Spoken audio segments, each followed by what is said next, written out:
গত পর্ব যেখান থেকে ছেড়ে দিয়েছি আজকে সেখান থেকেই শুরু করলাম। আসসালামু আলাইকুম, আমি মরিয়ম ইসলাম জিনিয়া চলে এলাম কুটুমবাড়িতে। গত পর্বে আপনাদের দেখিয়েছিলাম অনেকগুলো রেস্টুরেন্ট, আজকে আরও অনেকগুলো রেস্টুরেন্ট এখানে থাকবে। আশা করি ভিডিওটা ভালো লাগবে। আমাদের বরিশালের তালতলা বেলতলাতে এই রেস্টুরেন্টগুলো আছে নদীর তীরে। এই যে কুটুমবাড়ি আমরা চলে এলাম বাঁশবিলাস থেকে। কুটুমবাড়িতে আমরা যাব না এবারে, সামনে আরেকটা রেস্টুরেন্ট আছে, এইটার মধ্যে যাব।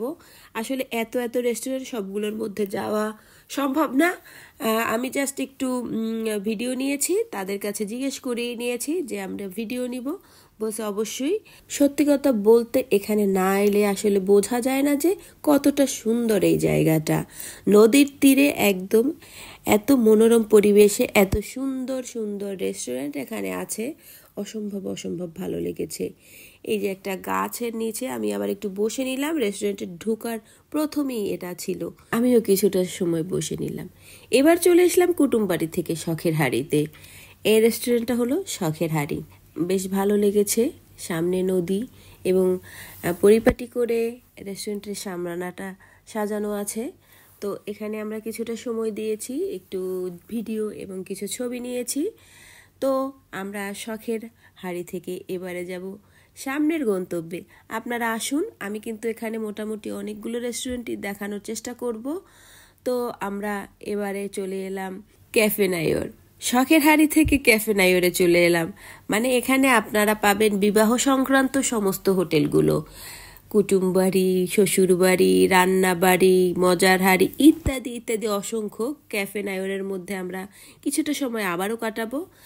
একটু অন্যরকম করে ডেকোরেশন করা আছে, আমার মোটামুটি ভালোই লেগেছে। বরিশালের খুব কাছে হওয়াতে এখানটা আসলে সবাই চাইলে একটু ঘুরে আসা যায় বিকেলে বা সন্ধ্যায়। আমি বিকেলের দিকে গিয়েছিলাম, তো আমার মনে হয় এখানটা আর কি সন্ধ্যার দিকে বেশি ভালো লাগে। তো আমরা তো ঝালকাঠি থেকে গিয়েছি, এজন্য আসলে আমরা বিকেলেই গিয়েছি, রাত হয়ে যেত বেশি। তো যাই হোক, আমি একটু চারিদিকটা আপনাদের ঘুরিয়ে ঘুরিয়ে দেখানোর চেষ্টা করছি। নায়র মানে নায়র বলতে আমরা বুঝি, কিন্তু আমরা শ্বশুরবাড়ি থেকে বাবার বাড়ি যখন বেড়াতে যাই সেটাকে আমাদের নায়র বলা হয়, ক্যাফে নায়র। তার মানে এটা হলো বাপের বাড়ি। নায়র যাইতেছি আমরা। আমার নামগুলোই বেশ ভালো লেগেছে। এখানে বসার জন্য টিনের ছাউনি দেওয়া কক্ষগুলো এত সুন্দর করে ডেকোরেশন করেছে, সত্যি মন জুড়িয়ে যায়। আমার অদ্ভুত রকমের ভালো লেগেছে। একটু বসে নিলাম টেবিলের উপরে। টেবিলে বসেছি কিন্তু খাওয়া দাওয়া করব না, কি তাই মনে হচ্ছে না? হ্যাঁ, একদম ঠিক ধরেছেন, না খাবো না এখানে। বেরিয়ে যাচ্ছি এখান থেকে, নায়র করে চলে যাচ্ছি আবারও রান্নাবাড়িতে।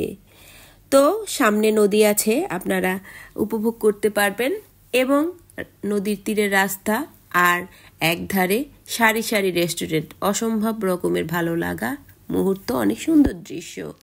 তো আজকের পর্বে এতটুকুই, দেখা হবে নতুন পর্বের সাথে এর বাকি অংশগুলো নিয়ে। ততক্ষণ পর্যন্ত সবাই ভালো থাকবেন। আল্লাহ হাফেজ।